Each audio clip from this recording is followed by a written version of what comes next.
You're exactly the same role than I am. So, and it's not important what famous people say. No, we have to speak about the things in the right manner, not people with no knowledge like me talking about something. People with knowledge should talk about it and should tell the people, do this, do that, do this, and everything will be fine or not. So, and not football managers. I don't understand that. Politics, coronavirus. Why me? I wear a base cap and have a bad shape. 2 hours for that.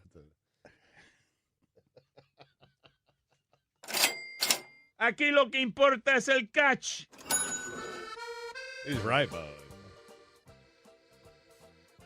The Black Tux, you got a special event on the horizon. You got to do what I did. You got to forget to bring clothes and then have the Black Tux fix the situation. Tell them, Stugotz. The Black Tux believes every groom deserves a better experience when it comes to finding formal wear, a suit, or tuxedo for their big day. Did you know the Black Tux was actually started by two guys who had one of the worst tuxedo fittings you could imagine? It turns out they aren't alone in this frustration. Just listen to these one-star reviews from competitor tux shops that shall not be named. Go elsewhere. This place is pretty terrible, unless you're dressing like your grandpa for Halloween. We felt weird buying a suit from somebody so unhappy, we were afraid his bad vibes might follow us to our wedding day, so we left. Whether you are buying your outfit or looking to rent, you won't find a formal wear experience or designs like the ones you'll find at the Black Tux. Everyone on this show has used them. We swear by them. We love them. They are amazing. If you want your wedding to be remembered for the right reasons, order your suit or tuxedo at theblacktux.com and enjoy 10% off with code Dan. That's theblacktux.com, code Dan, for 10% off your purchase. The Black Tux, formal wear for the moment. This is the biggest show in the world.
The polls are. I find myself going through them towards the end of the show to update them for the audience. And you often laugh out loud. And you asked me what I'm laughing at, and I said, you'll find out in a minute. Do you want me to go back just to today's polls? Well, because I feel we never like covered yesterday's. The reason that we do it, I don't think we've updated the polls all week, and many of you don't like that we do this thing where we update the polls at the end of the show because you want your junk.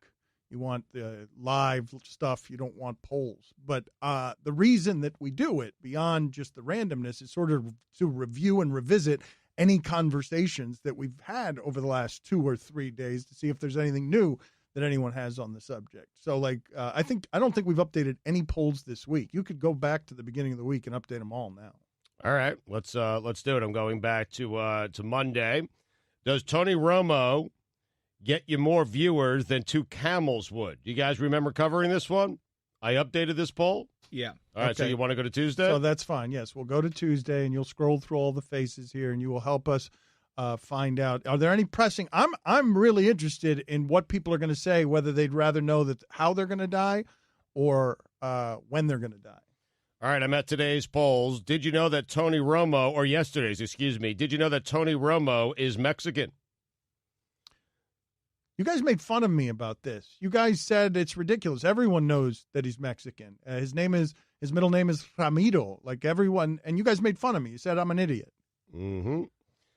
No, you're making that last part up. We would never tell you that. Yeah, I don't. To your face. It's too strong. Yeah.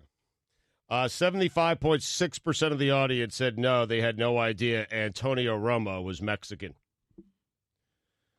Which dismount was worse at the end of a segment, Dan's or Nick Offerman? All right, well, we've got to go back to that particular challenge. We've gotten Mike Ryan's attention here. It's a moment where we can embarrass Dan here. This is the way that I actually ended a show this week, trying to say something about Jason Momoa. Everyone's trying to look like Momoa. Versus Nick Offerman, who did this on his dismount when he was leaving our show and said goodbye. Nick, thank you so much for being on with us. Really enjoy your work. Oh, thanks for having me. Have a great day. Now, that is obviously empirically and inarguably worse. There's no disputing this, right? Like, I mean, objectively, Offerman was a great deal worse than mine. Oh, thanks for having me. Have a great day. Well, what's this vote going to come back because everyone hates me? 56% of the audience said Dan. Yeah, of course. Everyone's trying to look like Momo. Pretty bad. I have a pleasant announcement for everybody. Nick Offerman makes his first return to the show since oh, really? That clip. Since we last spoke to him. Since this. Oh, thanks for having me. Have a great day. He joins us Tuesday. So it'll also be his last appearance on the show when we just play that for him over and over again. Perhaps.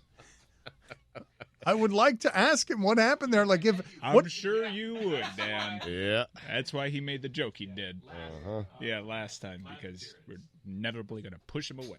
Right. Tends to happen with our relationship. What we do. That's why we're getting fewer and fewer guests. Right. We're losing them all because of your just general MO. Yep. That about covers it. Yep. Love you, pal, though. We still have Ron McGill for now. Yeah. And Greg Cody Tuesdays. I feel like we're losing Cody and McGill. Have we lost Boog? We're definitely on borrowed time with Cody. Lost to that one, yeah. Is Boog mad? He just texted me. He is not mad. Boog is not mad that yeah, he just said I wasn't mad. You accused him of a midlife crisis. Good, yeah. When you go through that stuff, you find a lot more forgiveness in your heart. Should Spike Lee be able to enter through any entrance at a Knicks game? 79% of the audience said yes. Really? Are Spike Lee and Fireman Ed the same thing? 60% of the audience said yes. It was yesterday's show. A great show, I guess. And that's it? That's all we had yesterday? Put out a real stinker yesterday, did we? Here are today's polls. When it comes to hot takes, is Stugotz a slow cooker? I like to let things marinate, man. Take your time. 65% of the audience said yes. Thank you. What? What do you mean? They said yes. Who says their name and ESPN the best? Your choices: Jeremy Schaap, Rachel Nichols, Sal Powell, and Chris Cody. Oh, for the love of God. You identified today as the person. No one in the history of the company has ever done it worse than you did today. Had a great show today. I'm Chris Cody, ESPN. 29% of the audience said Chris Cody. Ah, that's me. I'm Chris Cody, EPNN. I mean, damn it. Edges out Jeremy Schaap. Congratulations, man. Proud of you. Deserve it. Are the Knicks the greatest show in comedy over the last 20 years? It's so good. 88% of the audience said yes. It's so good, Stugotz. I mean, it has to make you a little bit crazy, right? Like, there are plenty of bad teams in that league that you can't just spend all your time laughing at. Yeah, we become the Sacramento Kings. Yes, it makes but it's worse than that because nobody cares enough to actually laugh at the Sacramento Kings when they're the same kind of awful. The idea that we're a comedy show is laughable. Would you rather know when you're going to die or how you are going to die? Great question. It's the only good thing that Chris Cody did today is not his job and talking about things that like that. 56% of the audience said they'd rather know when they're going to die. You're welcome for the content. Chris Cody, ESPN. Do you know who Roger Dorn is? Now, this is going to be disappointing here. This is going to be disappointing because we just played again. I need to recap this.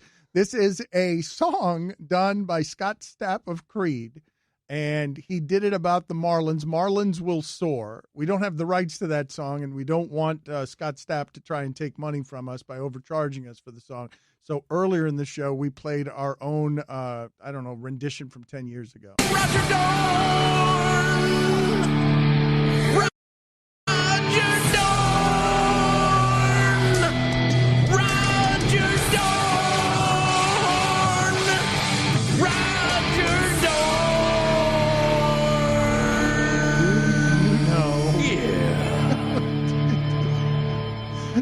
Know who Roger Dorn is. What is this going to come back? Is this going to make us feel ancient? No, you're going to be pleasantly surprised. 55% of the audience said, yeah. All right. I know who Roger Dorn is. The third baseman from Major League. So on June 24, 2019, I guess something happened where we played that song because we had the poll, did you get the Roger Dorn reference?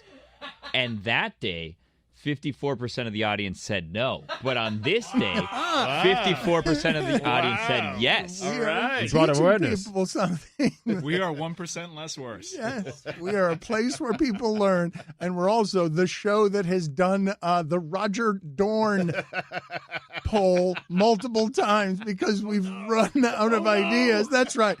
We are the show that simply can't do anything new. A year ago at this time, we also did the Roger Dorn show. Super Bowl week, Dan.